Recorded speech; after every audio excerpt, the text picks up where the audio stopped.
de el licenciado René Delgado para cerrar esta mesa.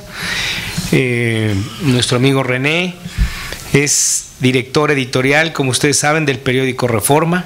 Él es licenciado en Periodismo y Comunicación Social en la Facultad de Ciencias Políticas y Sociales de la UNAM. Ha vivido la noticia en todas sus fuentes, desde la cobertura de conflictos armados como el de Nicaragua en el 78, El Salvador en 79, la Guerra de las Malvinas en 82, hasta la elaboración de artículos culturales que sirvieron como cimientos para convertirse en libros tales como La Oposición, Debate por la Nación y Obando y Gil, Muerte en Víspera de Elecciones. En el diario Reforma publica semanalmente la columna, como nos recuerda Carlos Heredia, sobre Aviso, y es director del suplemento político Enfoque del mismo periódico. René participó con nosotros también en la primera edición de La Responsabilidad del Porvenir, y debo confesar que en este nuevo número de nuestro libro publica el mismo ensayo, y al volverlo a leer me doy cuenta que no ha perdido absolutamente ni una coma de vigencia. Todo lo que señaló desde aquel momento ha quedado como una asignatura pendiente, y espero que ahora nos alumbre un poco el camino hacia dónde van las cosas. Bueno, buenas noches, muchísimas gracias. La respuesta que pide Carlos y que apoya Roberto, ¿verdad? Juan Antonio, perdón, es al final, entonces les ruego que se queden, porque si no me voy a quedar desamparado aquí, ya que estamos a punto de hacer de esta inauguración y de esta primera aproximación al porvenir algo más largo que El Renacido, la película de Alejandro González Iñárritu. Duró 2:36, nosotros vamos por los 2:40 cuando menos para que valga la pena. Yo arranco con 5 puntos. Primero, un saludo, y lo digo con mucha emoción.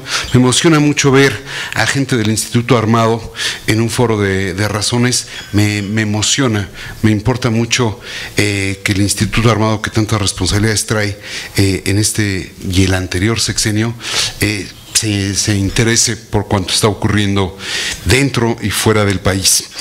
Pero el saludo no solamente lo limito a ellos, saludo la necedad del Colegio de México, de la Universidad Nacional, en particular del Instituto de Jurídicas, desde luego del Instituto, me importa subrayarlo, para el desarrollo industrial y el crecimiento económico.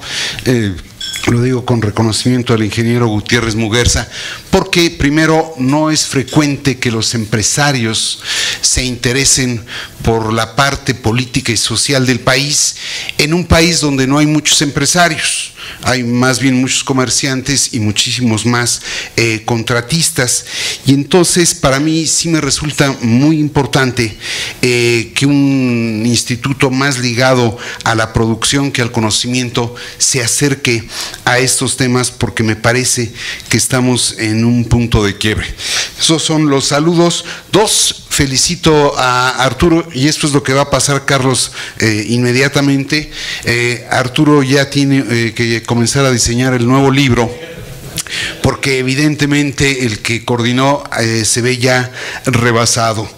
3, cometo una travesura que no me puedo contener aquí con el buen José Francisco Paoli, porque habla del populismo de Andrés Manuel, pero no dice ni pío del populismo de Vicente Fox, que hizo de la alternancia la imposibilidad de la alternativa, pero ese punto quedó fuera del discurso del nacionalismo populista. 4, un lamento. Yo lamento que nos hayan convocado en lunes 14 y no en lunes 7, porque estaríamos instalados muy bien en la incertidumbre electoral y no en la certeza política en la que ahora nos encontramos. Y lo digo porque, a mi parecer, creo que el presente, querido Arturo, terminó apenas el martes pasado, y por lo que aparenta todo, el pasado empieza el próximo 20 de enero, ¿no? Entonces quizás habrá hasta que cambiarle el título al próximo libro, decía el ingeniero Gutiérrez Muguerza, recuperar el porvenir. Ya ni siquiera pensar necesariamente en la responsabilidad, solamente ya con recuperarlo será ganancia. Y lo digo entre bromas y veras porque me parece que lo que hemos visto en estos últimos días es algo que detona, pero no solamente encarna Donald Trump. Uno, me parece que no se ha reflexionado suficientemente entre el brutal desfasamiento de las decisiones económicas y la lentitud de la política.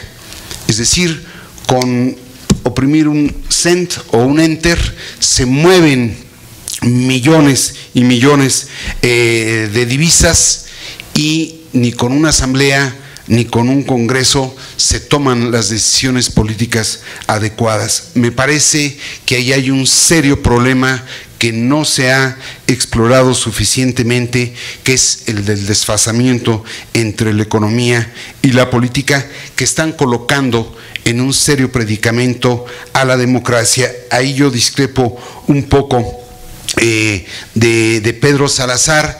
Él hablaba de nuestra capacidad para construir instituciones. Yo comienzo a tener mis dudas. Creo que somos capaces de construir grandes elefantes blancos que no necesariamente dan la respuesta a la necesidad que se tiene y a la velocidad a la que se requiere, y entonces me parece que estamos frente a un serio apuro.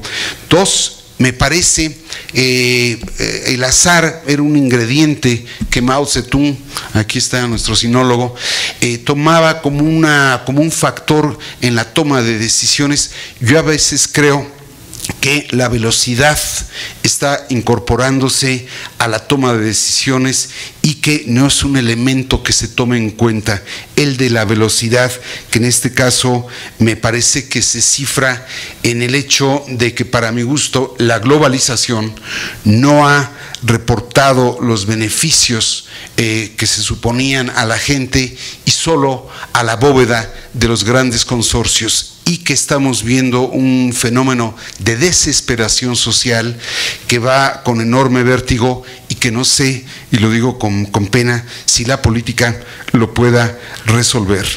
Tercer elemento a considerar: me asombra que la élite dirigente insista en una comunicación vertical que no penetra, cuando la gente está en medio de una comunicación horizontal que a veces me preocupa, que tiene la capacidad de deponer, pero no la capacidad de reponer. Las redes me parece que tienen la fuerza y el vigor suficiente, a veces hasta para deponer gobiernos. Pienso naturalmente en la Revolución Árabe, pero no tiene la fuerza, no tiene la organización para reponer gobiernos, y frecuentemente ocurre exactamente lo contrario de lo que se pretendía. Y cuatro, algo que ha sido tema de esta mesa: me parece asombroso que se insista en una política, yo diría cupular, frente a un activismo popular. Y popular lo digo sin vergüenza, sin caer en estas teorías del populismo, porque me parece que estamos viendo crecientes focos de malestar social, crecientes focos de activismo social, pero desarticulado. Entonces no logran hacerse, me parece que tienen la inteligencia. Me gusta mucho ver cómo algunos centros de estudio se están vinculando, el propio Instituto de Jurídicas, desde luego, el CIDE también, cómo mucha gente que ha logrado educar su inteligencia le está poniendo al servicio de causas sociales, y cómo mucha gente que tiene conciencia de los problemas no repudia a la inteligencia como una herramienta para lograr cambios. Pero me parece que esa armoniosa y rica integración no se está generalizando, y entonces tenemos focos aislados que no permiten colocar al centro del debate la urgente necesidad de replantearnos nuestro régimen económico y político. Y en ese sentido me preocupa, por eso hablaba de la velocidad, que de pronto no estemos ante la posibilidad de justamente pensar en el porvenir, si no es que ese porvenir se está cancelando, como me parece que ocurrió en Gran Bretaña, donde la gente adulta le negó a los jóvenes nada más le negó el futuro. Un fenómeno que tocaba, me parece también muy atinadamente, Carlos, es el de la migración. Me parece que no hemos visto, que no se puede contener, aunque Trump así lo piense, no se puede reponer el muro de Berlín y echar nosotros, y quizás volver a reponer la muralla china, diría Arturo, porque en el fondo la migración data prácticamente desde nuestro propio origen, y en ese sentido no se está advirtiendo todo lo que está pasando con el movimiento de la gente, que son en el fondo movimientos de desesperación. Me asombra que ahora vemos a los mexicanos en Estados Unidos que expulsamos de aquí y los repudian allá, los estamos viendo como el amortiguador del golpe que podemos recibir. Entonces, querido Arturo, pues ya nada más te quedan 2 meses para echar a andar ese nuevo libro, que será asomarnos a lo que viene, o no sé qué título le pondrás, pero me parece que es importante. Muy brevemente, de veras, para no alargar más esta reunión, yo quisiera decir que es un poco el planteamiento que hacía en el escrito, cómo no hemos logrado salir como país de las cíclicas crisis sexenales. Desde el 68 hasta la fecha, y la fecha es la fecha, no hemos logrado evitarlas, excepción hecha del año 2000. A mí por eso me duele tanto el despilfarro que hizo el gobierno de Vicente Fox, que no hizo de la alternancia la alternativa.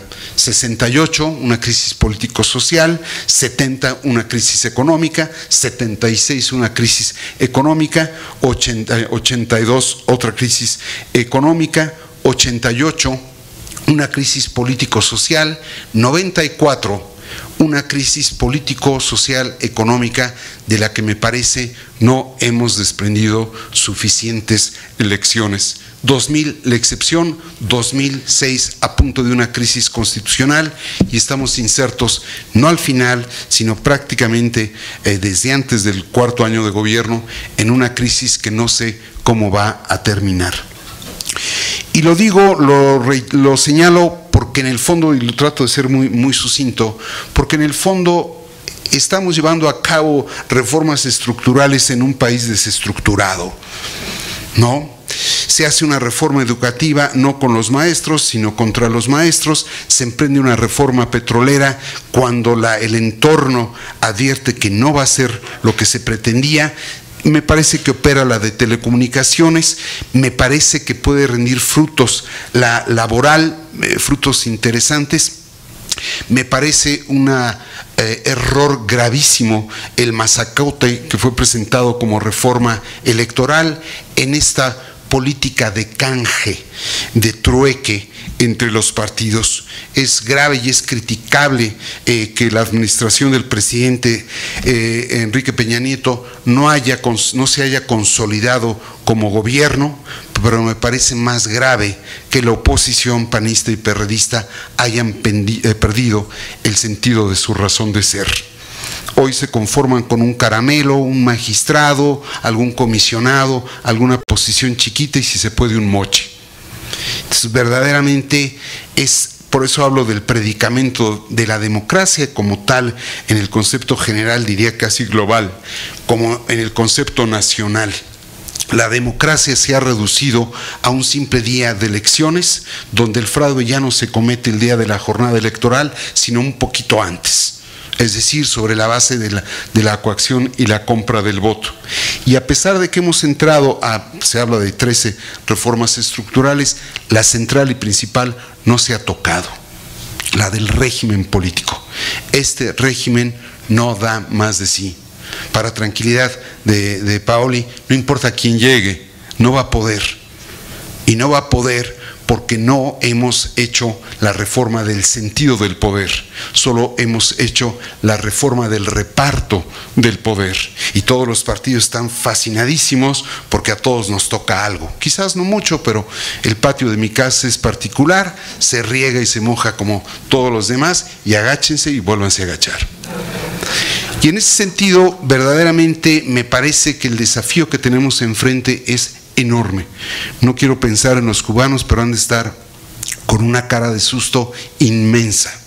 Pero en el caso mexicano me parece que no es el daño que podamos recibir, sino el daño que estamos recibiendo. Es decir, este hombre me parece que abrió la caja de Pandora, cree que la puede cerrar, pero ya se salieron muchos animalitos. Entonces, para no alargar, como decía, la mesa a la que amablemente me han convocado, me parece que estamos en un punto donde la reflexión es muy importante porque está ganando la emoción, donde me parece que tenemos que encontrar razones antes de que la desesperación nos dicte las acciones. Muchísimas gracias y de mi parte muy buenas noches. Bueno, pues de esta forma llegamos al final de este evento en el que damos inicio a las reflexiones que nos provocarán discusiones durante toda esta semana en diversos temas. Como les comenté, el día de mañana tendremos la segunda de nuestras mesas de análisis con el reto del desarrollo en la economía global. Este foro se llevará a cabo en el Colegio de México y tendrá como participantes al doctor José Antonio Romero, a Leonardo Lomení Venegas, secretario general de la Universidad Nacional Autónoma de México, Rolando Cordera Campos, nos acompañará, profesor emérito de la Facultad de Economía de la UNAM, Francisco Suárez Dávila, ex embajador de México en Canadá, quien nos acompaña aquí hoy esta noche. Buenas noches. José Luis de la Cruz, el director de nuestro Instituto para el Desarrollo Industrial y el Crecimiento, y moderará la doctora Alicia Puyana, profesora e investigadora de la Flaxo. Esto será a las 17 horas en el Colegio de México. Les damos las gracias a todos por su presencia y les deseamos muy buenas noches.